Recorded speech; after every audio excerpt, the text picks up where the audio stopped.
Kosmoses iga universumi pealinna lähedal on planeedid, kõrge intelligentsusega planeedid, kus elavad kõrgelt arenenud olendid.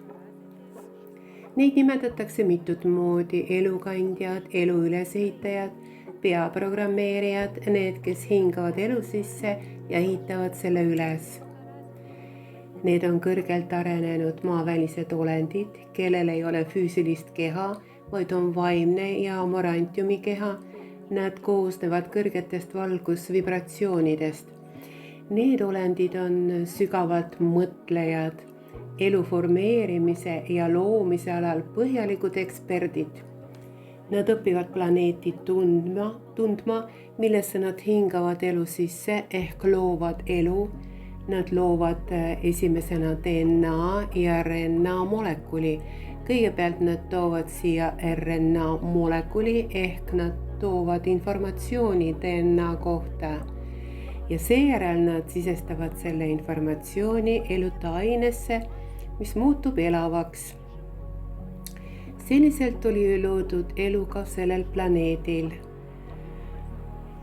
Teadlased räägivad juba sellest, et varem raku sees oleva mitokondria tootis energiat tänu teatud ainetele.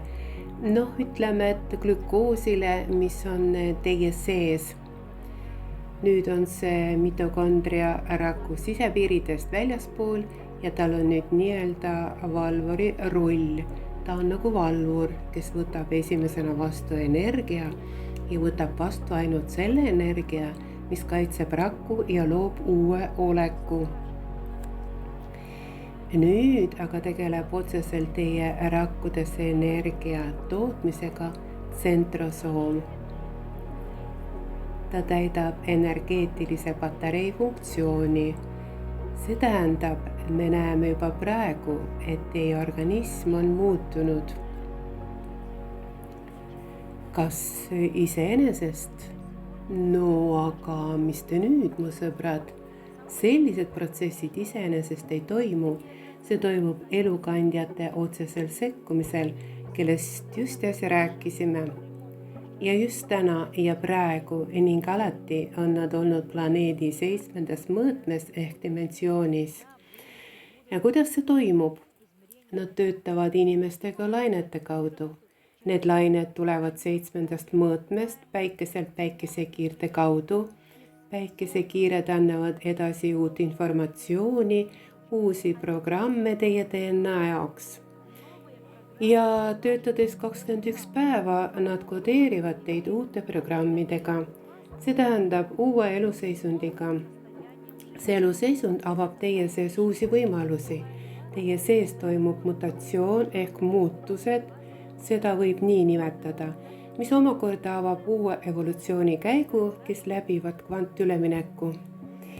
Inimesed, kes läbivad kvantülemineku, need elavad palju kauem. Muidugi kõik sõltub inimese keha seisundist, kas ta on toksilisi aineid täis või kui puhastatud see on. Inimese organism saab iga minut, iga hetk kõrgeid lainesagedusi, see ongi see põhjus.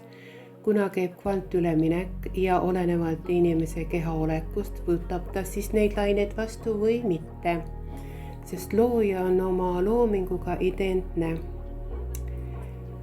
Kui inimese keha on saastunud, ta pole seda puhastanud, informatiivne saastumine, vale toitumine, keskkond ja õhk on saastunud ja nii edasi.